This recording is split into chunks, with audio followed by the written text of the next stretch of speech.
It's a great pleasure for me to be present here this afternoon on the occasion of the Irish America Business 100 Awards, which coincide with such an historic week for US-Ireland relations, as I've said, with President Biden making his official visit to Ireland.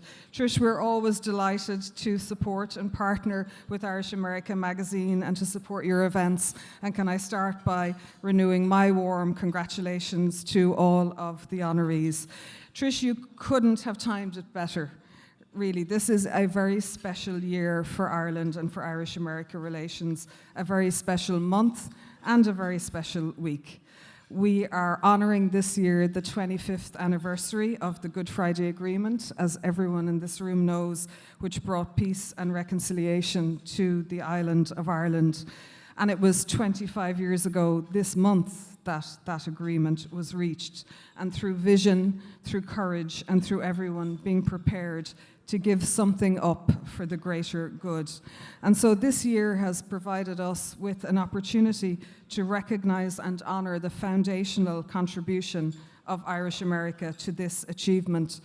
And that includes the work of George Mitchell, to whom we owe so much, but also to successive US administrations for their continuous bipartisan support. But it's also an opportunity and an occasion to honor and mark the work of our community here and our wider diaspora in the United States. And many of you here in this room will have been part of that. So thank you for all that you have done and all that you continue to do in support of peace, reconciliation, and prosperity on the island of Ireland. Because, as you all know, that journey goes on, and that peace and that prosperity goes hand in hand. So that work has to continue, and that peace dividend needs to continue to ensure that everyone has a stake in it. And of course, we see that coming through with the very welcome appointment of Joe Kennedy III as Special Envoy for Economic Affairs in Northern Ireland. And I think it's been absolutely brilliant to see him in the North all this week, engaging with innovative Northern Ireland companies, meeting young people, going to universities, and he's there with the brilliant Andrea Haughey of Invest in Ireland, who's a great friend of everybody here too.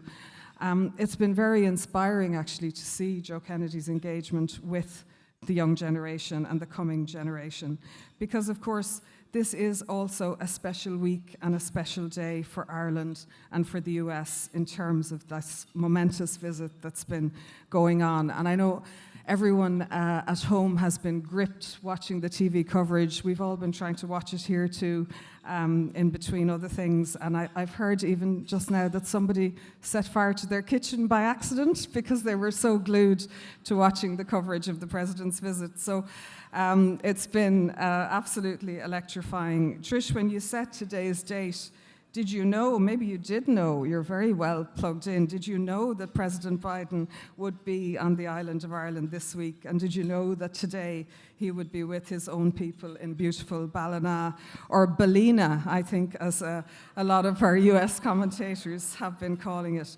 He's been having a wonderful, wonderful visit. First to Belfast, and then to Carlingford, to Dundalk, to Dublin, and now to Ballina. And yeah, he's been saying he might not come back. So let's hope he does. It has been especially wonderful to watch the way in which the President has blended the personal and the diplomatic with his engagements this week. It's clear, and he's said it himself, that this is a very personal experience for him. He's talked about feeling at home and being with family. But in his own words on the US-Ireland relationship and on the Good Friday Agreement on its 25th anniversary and the shared challenges and opportunities for our two countries, he's really illustrated the powerful truth behind that saying that the personal really is the political.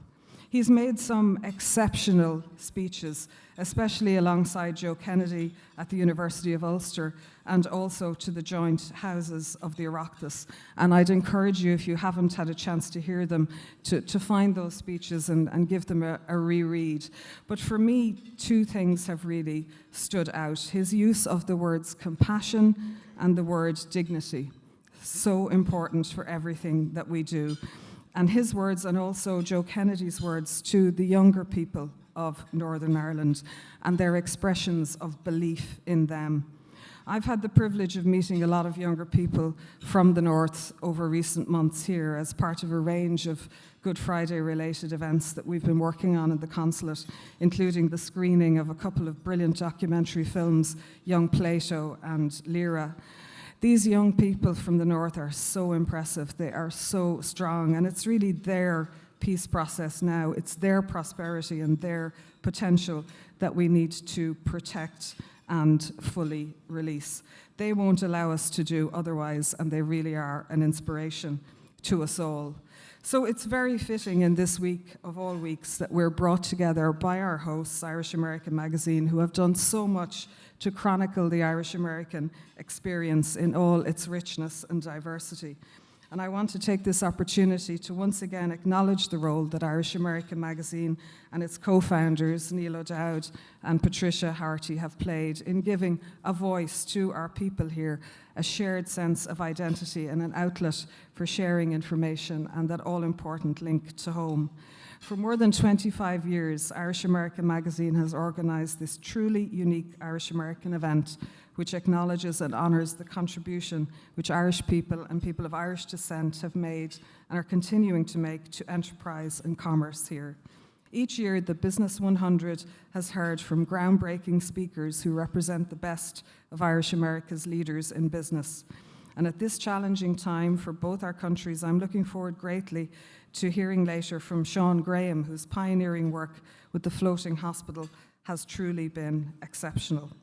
I want to give Sean Graham, exceptional, yes.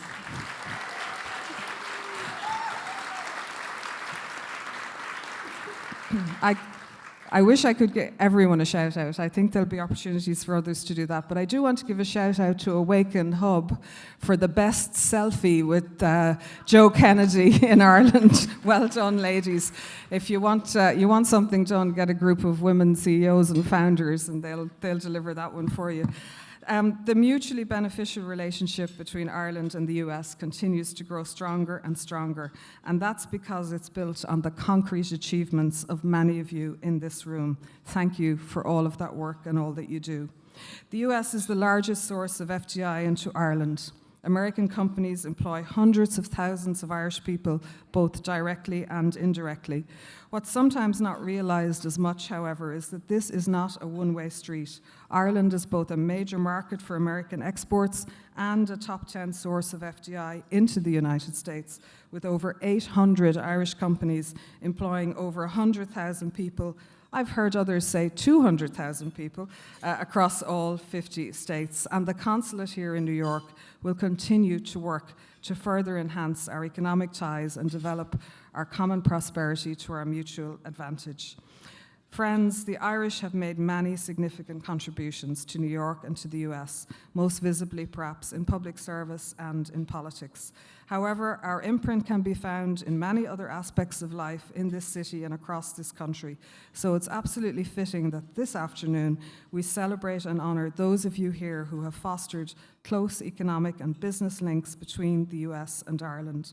So my warmest congratulations to all the honorees, and my thanks to Irish American Magazine for providing us with this opportunity to reflect together on the great strengths and mutual benefits which this unique Irish-American relationship brings to both of our countries, as well as giving us the opportunity for a fabulous afternoon in this magnificent room. So long may this continue. Thank you so much. Have a great time.